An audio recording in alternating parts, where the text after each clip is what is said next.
From the fall of Cronus rose a new order. The Titans were cast down, their chains echoing through eternity.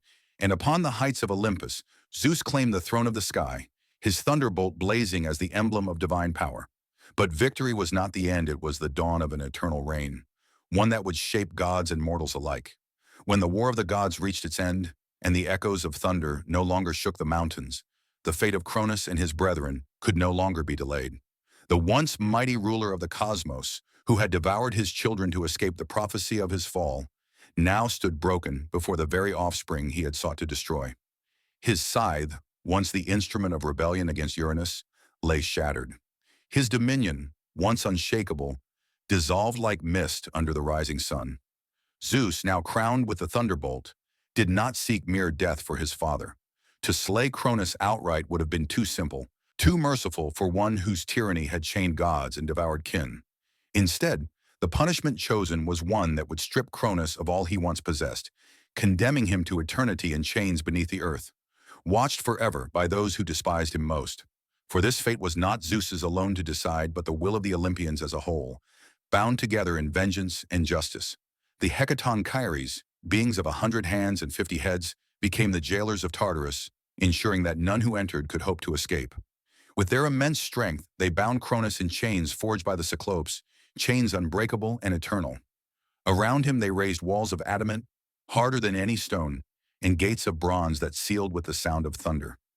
There Cronus was hurled into the abyss, his cries swallowed by the depths, his throne forever replaced by the Olympian order. Nor was he alone in this fate. Many Titans who had stood beside him shared his punishment. Atlas, who had fought fiercely against Zeus, was condemned to bear the weight of the heavens upon his shoulders, an unending burden set at the edge of the world. His punishment was different from imprisonment, yet no less severe, for he would never again know freedom or rest. Other Titans, less dangerous but still loyal to Cronus, were cast into Tartarus as well, their power smothered beneath the weight of eternal confinement. Yet not all of Cronus's kin were punished alike. Some Titans had refused to join the war, holding themselves apart from the strife, and these were spared the darkness of Tartarus. Among them were Oceanus, who had never raised his hand against the Olympians, and others whose neutrality preserved their freedom. They were allowed to remain in their realms, diminished yet unbroken, witnesses to the passing of an age. For Cronus, however, no such leniency was granted.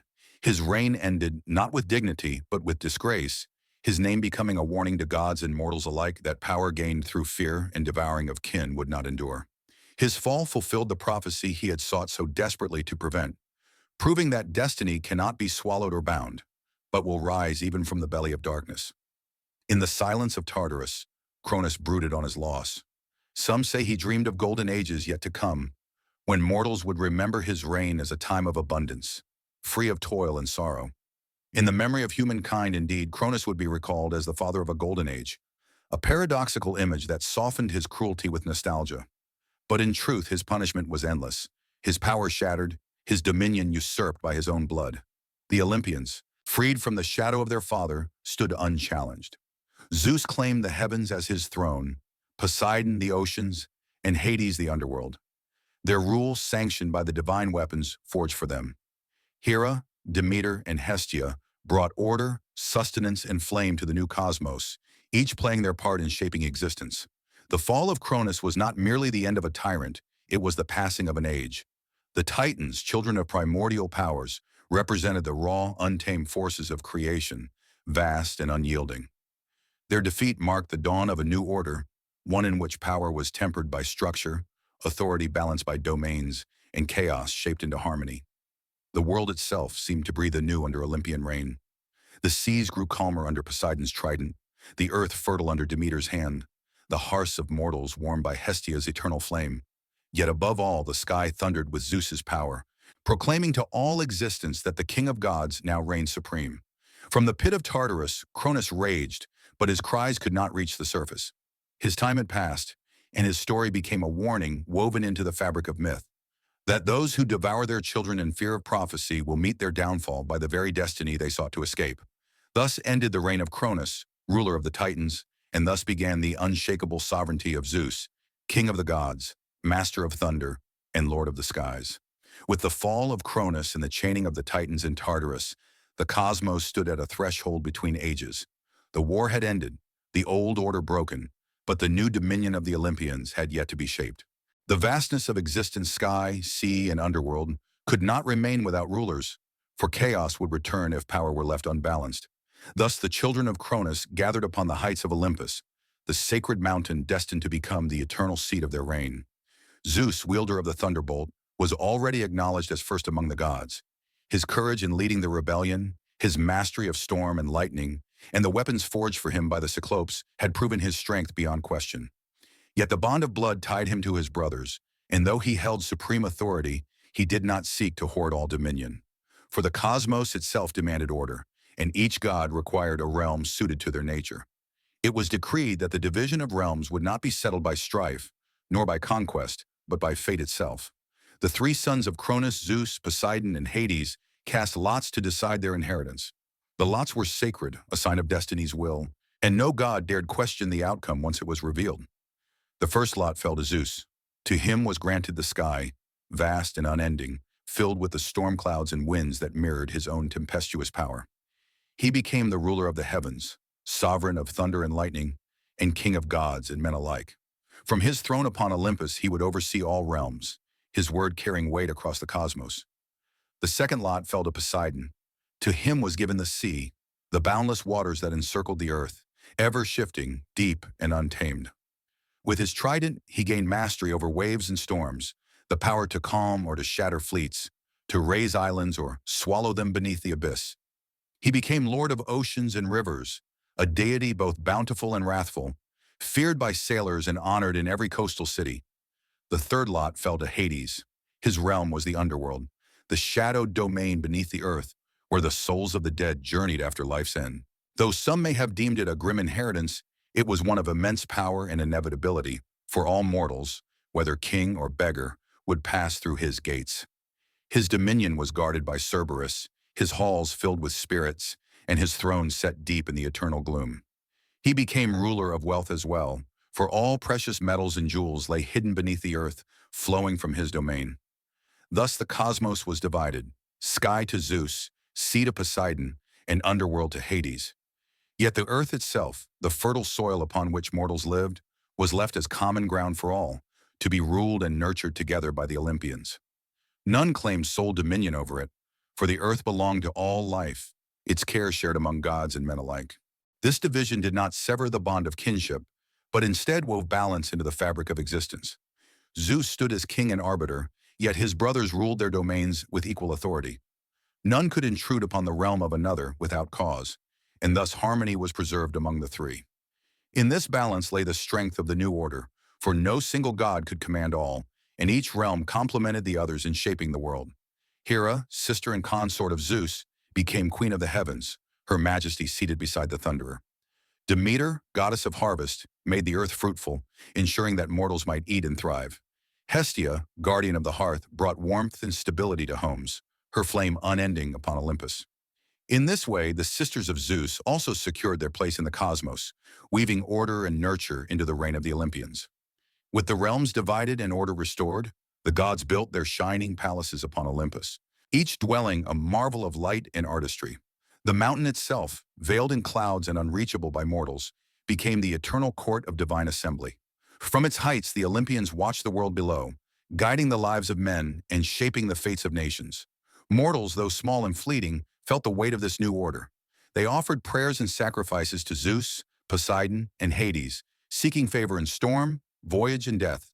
They built temples and shrines, carved images, and sang hymns to the gods who now held dominion over all existence. For in the Olympians they found not distant, formless powers, but deities with will and character, mighty yet familiar, fearsome yet protective. The division of realms was more than an inheritance, it was the foundation of a new age, the age of Olympians. Where the Titans had ruled with raw force and ancient might, the Olympians governed with structured order, weaving law into the cosmos itself. The balance of sky, sea, and underworld ensured that no single power could unmake creation, and in that balance the world endured. Thus the reign of the Olympians began, not as a fleeting triumph of war, but as a destiny sealed by lot, written into the very fabric of existence. And above all, Zeus, crowned with thunder, reigned supreme, his gaze spanning heavens and earth, his power unshaken, his sovereignty eternal. The Titanomachy was ended, the realms divided, and the Olympians enthroned upon high Olympus. Yet even in victory the world trembled with the echoes of war. Mountains still bore the scars of thunderbolts, rivers cut new paths where the earth had been torn, and the cries of the vanquished Titans lingered in the winds that swept across the land. The cosmos itself had been reshaped by struggle, and now it awaited the steady hand of rule to bring order where chaos had once dwelled. Zeus, son of Cronus and Rhea, stood at the heart of this new order. No longer the hidden child nurtured in secret caves, no longer the rebel wielding borrowed thunder. He was now the sovereign of the heavens. The thunderbolt, forged in the fires of the Cyclopes, rested ever in his grasp, a symbol of his dominion. With each flash of lightning, the world was reminded of his authority. With each clap of thunder, mortals trembled in awe and reverence. His throne upon Olympus was not merely a seat of power, but the axis of divine order. Around him gathered the gods, each with their realm and purpose, yet all subject to his command. Hera sat at his side, queen of the heavens, her presence both regal and formidable. The court of Olympus shone with eternal brilliance, its halls filled with feasts, councils, and the laughter of immortals. Yet behind its splendor lay the ever-watchful gaze of Zeus, whose will maintained the balance of the cosmos. From his throne he surveyed all, the endless expanse of the sky, the restless seas, the shadowed underworld, and the fertile earth where mortals dwelled. Nothing escaped his notice. He was guardian of justice, punisher of oath-breakers, protector of guests and strangers. Kings ruled by his favor, armies marched beneath the omen of his storms, and nations prospered or fell according to his decree. The very concept of law and kingship found its embodiment in his reign. For Zeus was more than strength, he was the embodiment of divine order itself. Yet power was never without challenge. Though the Titans were vanquished, their legacy lingered. From Gaia, mother of all, came whispers of future strife. Giants and monstrous beings would rise against Olympus, testing the endurance of the new age. Even the prophecy of Cronus still loomed like a shadow. For just as Zeus had overthrown his father, so too was it foretold that one of his own might someday seek his throne. The wheel of fate turned endlessly, and even the king of gods could not halt its motion. Still Zeus endured, for his reign was not built upon fear alone, but upon the binding of gods and men to a cosmic order. He established oaths that no immortal dared break, decrees that shaped the fates of heroes, and laws that governed both the living and the dead. He was the axis of heaven, the unshakable center around which all else revolved. Mortals gazed skyward and saw his presence in every storm, every shaft of lightning, every rolling cloud. They built temples of marble, raised altars on mountaintops, and offered sacrifices in his name. Their songs praised him as father of gods and men. Their prayers sought his protection, and their myths wove his deeds into the very fabric of culture. For as long as the sky stretched above the earth, Zeus would be remembered as its ruler, eternal and supreme. Thus began the age of Olympians, an age of divine majesty, of triumphs and tragedies, of heroes destined to rise and fall under the gaze of heaven. And at the summit of all, enthroned upon Olympus, with thunderbolt in hand, stood Zeus unconquered, unyielding, and eternal. He had risen from secrecy to sovereignty, from rebellion to kingship, from the child hidden in Crete to the ruler of all creation.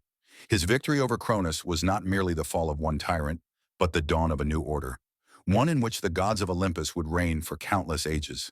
The sky belonged to him, and with it the destiny of the cosmos. In lightning's blaze and thunder's roar, his voice resounded across eternity, proclaiming the reign of Zeus, king of gods, ruler of the skies, and guardian of the eternal order. The heavens resounded with thunder, the earth bowed in awe, and the sea whispered his name. Zeus, king of gods, ruler of Olympus, guardian of order. From a hidden child to the sovereign of eternity, his story became the very foundation of myth. And so ends the saga of Zeus, yet the echoes of his reign live forever, through legends told across the ages. Thank you for listening. See you in another mythological story.